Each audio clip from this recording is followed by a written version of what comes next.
¿Por dónde empezamos? ¿Por la marcha? ¿Por lo de Milei ayer? ¿Por dónde querés arrancar? Bueno, está todo relacionado, ¿no? Sí. Mirá, los dos lugares que a mí más me gusta estar es en las barriadas populares y en la Facultad de Derecho. Yo hace 20 años que doy clases, desde que era ayudante alumno, y hace 22 años que transito esos pasillos. Y la verdad es que nunca pasó algo así, por lo menos desde que yo tengo conciencia. Ni siquiera con, ¿cómo se llama este? El bulldog. Con López Murphy. El bulldog que ya ladra. Sí, así poquito ladra. Con López Murphy, porque era un recorte muy inferior al que de facto hizo esta gente, que según los análisis más conservadores, solamente en el primer trimestre fue de un 34 o 35%. Y que de verdad no se puede funcionar de esa manera. Los no docentes tienen que cobrar. En la Facultad de Derecho, no sé si en todas pasa algo muy particular, que es, hay un cierto prestigio en ser docente, entonces bancamos cobrar muy poco o no cobrar. Yo soy JTP, que es el rango anterior a adjunto, y cobro 120.000 pesos, creo. Pero nos gusta, hay un montón de gente que labura sin cobrar en la docencia, creo que más del 50%. Es lindo que vengan los pibes y qué sé yo tengo 70 alumnos. Y la verdad que me toca personal, emocionalmente, y yo quiero proteger a esos pibes, que es cierto que es muy difícil para los más pobres llegar y permanecer en la facultad. Es cierto que hay algún que otro kiosco, como en todos lados, pero esta gente practica la doctrina de muerto el perro, se acabó la rabia. Entonces, para resolver, entre comillas, un problema o una enfermedad, matan al enfermo. En algunos casos literalmente, ¿no? Como en los pacientes oncológicos. Y eso hay que... digamos, el límite de eso es la capacidad que tengamos los ajustados para organizarnos y responder desde todos los planos a ese ajuste, que no es solamente una cuestión de plata. Ellos miden todo en plata. Es todos los valores extramonetarios que se pierden cuando vos interrumpís un ciclo lectivo, cuando vos pones bajo una situación de estrés a las familias que viven de cualquier actividad pública o privada o en la economía popular, o sea, la angustia que genera, la violencia que genera. O sea, hay una relación muy directa entre la desigualdad y el empobrecimiento con la violencia intrafamiliar, la violencia barrial y la hegemonía de discursos que son de negación del otro. Entonces, en esto de la universidad, creo que tiene la potencia de mostrar hacia dónde lleva un régimen deshumanizante, y que puede ser un despertador para sectores medios que a veces les cuesta empatizar con los más pobres, pero en este caso, que se toca uno de los elementos que le da identidad a la clase media profesional, a los que han podido a través de la universidad pública lograr una movilidad social ascendente a partir de sus propios méritos, que es algo que tanto se recalca en esta política deshumanizada que es la meritocracia. Bueno, si hay un ejemplo de algo parecido a meritocracia, es el proceso de las primeras generaciones de estudiantes universitarios que logran terminar sus estudios y a partir de eso establecer un proyecto de vida mejor. Entonces, atacar eso es atacar, minar las bases mismas de la posibilidad de una sociedad más igualitaria. Dos cosas. Por un lado hablaste, vos tenés 70 alumnos. Sí. ¿Todos piensan como vos? No. ¿O vos no. les haces pensar a todos como vos? No, tenemos una... Vos sabés que en derecho hay una cosa llamativa, que es las fuentes del derecho son la ley, la jurisprudencia, las costumbres y la doctrina. Es decir, eso se estudia en la facultad desde hace cientos de años. La doctrina no es un problema en sí mismo. El problema es cuando vos planteás tu doctrina como infalible y como la única posible.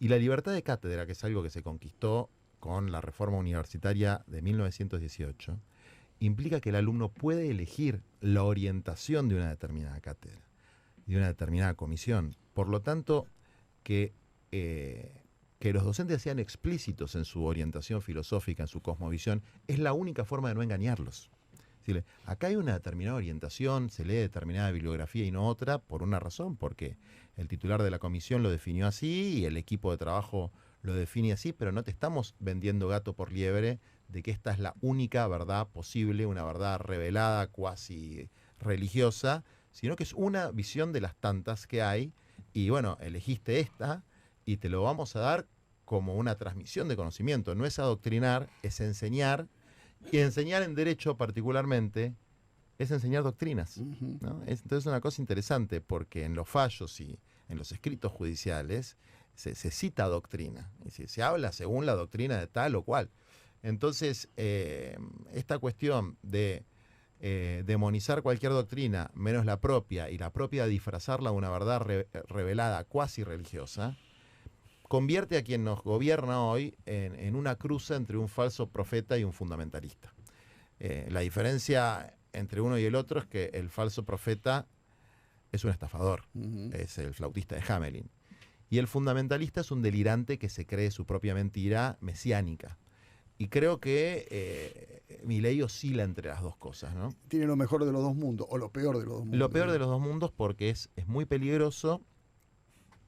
Primero, esto también tiene que ver con el ataque a la ciencia y a la universidad, y te lo está diciendo una persona que tiene una fe muy firme en lo trascendente, en la vida eterna, en cosas que por ahí, desde el punto de vista del laicismo intelectual y del mundo científico, es algo que está mal visto, digamos, ¿no? Está visto como superstición, pero yo tengo fe, pero instrumentar esa fe para legitimar una determinada doctrina, eso se llama oscurantismo. Y atacar la ciencia y atacar la universidad pública es trabajar sobre ese oscurantismo que se ve cada vez más seguido en los discursos y las referencias de Milei. Yo conté 5 conceptos religiosos en su discurso de ayer, que son además una tergiversación muy explícita del Evangelio, del Antiguo Testamento. Por ejemplo... Sí. Déjame ir a la noticia y me lees eso, que es Sí. interesante, ¿no? Lo que encontraste ahí. Está lindo, está lindo. Yo estoy espiando el borrador. Vos ya sabés de qué va a hablar. Sos un Grabois, hablando obviamente de lo que va a suceder hoy. Mucha expectativa, los chicos hicieron una vigilia en casi todas las universidades. Ya también se está movilizando el aparato de represión. Recién nos contaba Gabriel Sanfilippo, detrás de la Rosada ya se están armando. Vi recién algunos videos de ya movilizándose también en el Congreso. Hoy va a ser un día histórico. Recién hablamos con Juan, uno recuerda de López Murphy, pero esto desde el Cordobazo de los fines de los 60 que no se veía. Bueno, yo tengo por ahí el registro de eso más de mi viejo, claro, que participó muy activamente, era un dirigente estudiantil. Yo nunca milité en el sector estudiantil, aunque Patria Grande preside la Federación Universitaria de La Plata y varias federaciones en el país, tiene la Secretaría General de la FUBA, o sea, los pibes que están en nuestro espacio están muy metidos en el movimiento estudiantil, y yo lo veía muy dormido el movimiento estudiantil. Siempre que me invitaban a dar una charla o algo, decía, está muy dormido, y la juventud siempre tuvo un rol de liderazgo, ¿no?, en los procesos de cambio. El que a mí me tocó ver de cerca fue el de López Murphy, del 2001, claro, y fue el principio del fin. Digamos. Sí. Esta gente no se da cuenta de lo que está despertando. Y porque además está unificando, está generando un movimiento. Es decir, está reconstruyendo el movimiento nacional popular, que no es la partidocracia, ni peronista, ni Unión por la Patria, ni los partidos. Y te lo digo yo, que hoy presido un partido y siempre vine de la lucha social.